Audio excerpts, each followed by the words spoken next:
তাদের যেমন স্বার্থ রয়েছে, আমাদেরও স্বার্থ আছে। বন্ধু দেশেই তো বন্ধু দেশের স্বার্থ রক্ষা করবে।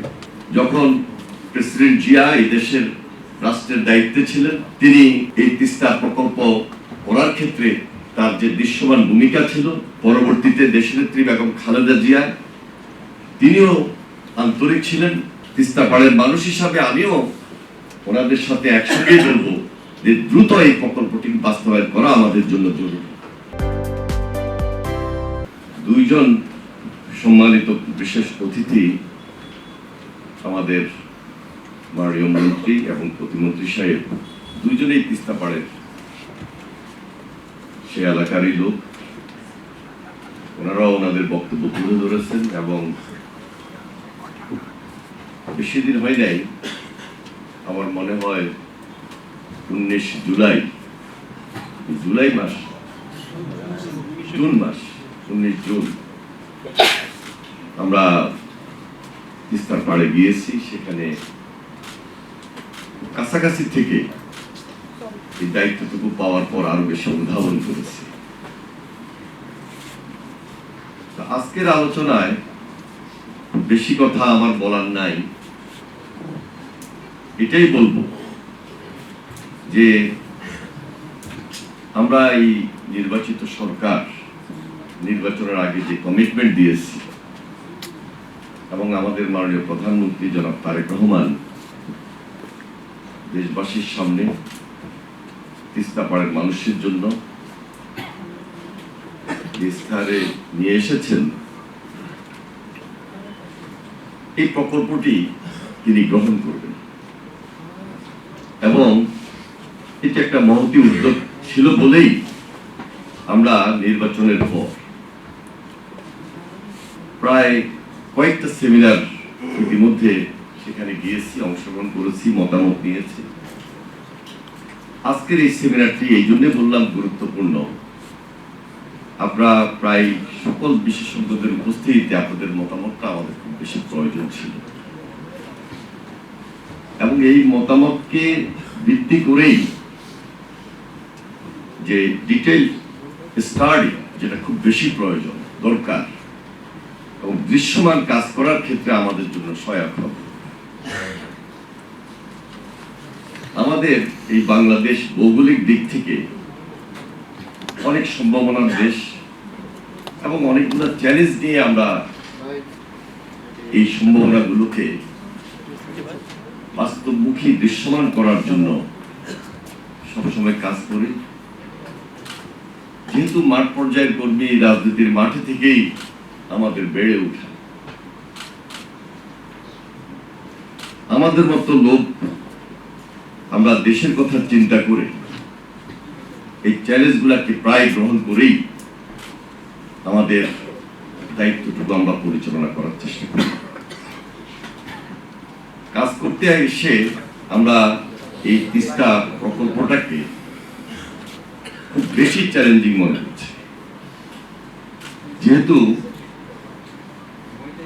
খুব ডিমান্ড আছে, প্রত্যাশার জায়গা এত বেশি, বিশেষ করে উত্তরাঞ্চলের 5-6টা জেলার মানুষের। আমরা যদি এটা বাস্তবায়ন করতে ব্যর্থ হই, না পারি, সে এলাকার মানুষ এতদিন পর্যন্ত যে পরিবার ক্ষতিগ্রস্ত বা সমস্যার মধ্যে রয়েছে তার চেয়ে বেশি ক্ষতি এবং সমস্যা দিন দিন বাড়তে থাকে। এই জন্য এই চ্যালেঞ্জকে ওভারকাম করতেই হবে এনিহাও।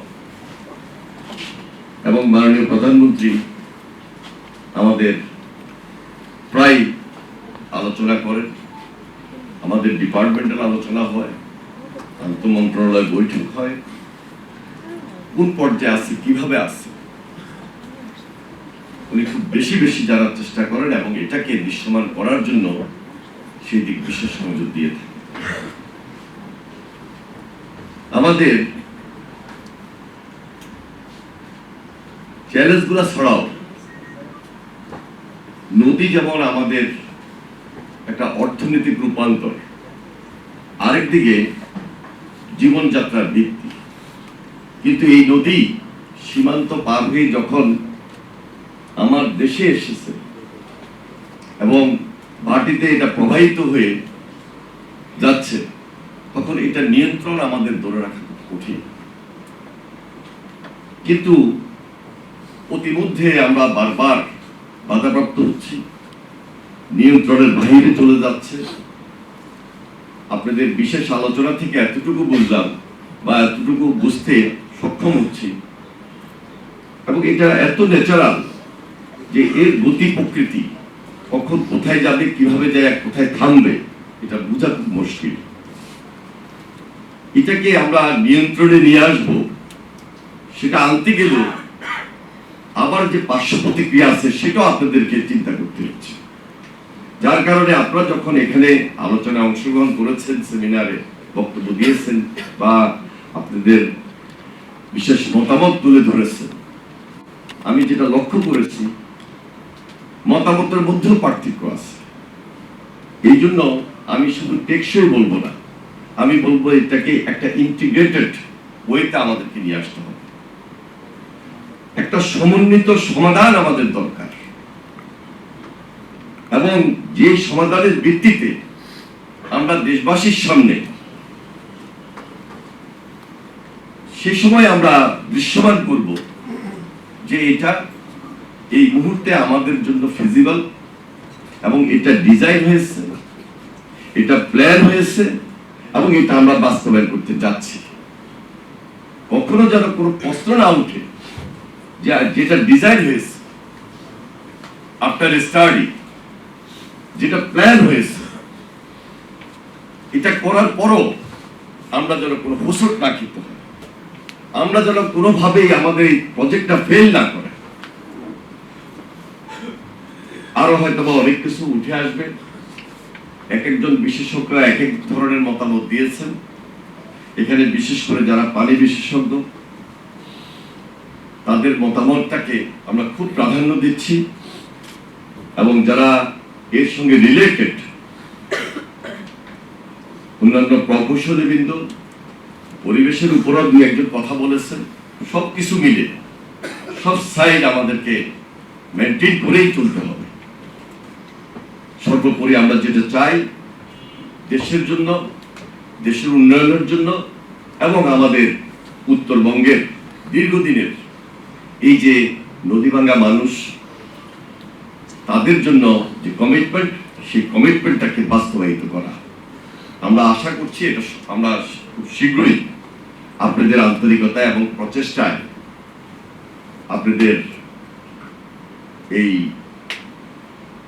কাজটা আমরা জাতির জন্য সুন্দরভাবে সমাপ্ত করতে সক্ষম হব। আর বেশি বক্তব্য না দিয়ে শুধু এটাই বলবো যে আমাদের প্রফেসর আইনুন নিশাত সাহেব দীর্ঘদিন থেকে ওনার পরামর্শ বা বিভিন্ন মতামতে তিনি অংশগ্রহণ করেছেন, বৈঠকে অংশগ্রহণ করেছেন। তার অভিজ্ঞতা থেকে উনি প্রথমেই বক্তব্যে যেটা তুলে ধরেছিলেন যে তিস্তার চুক্তিটা খুব বেশি দরকার।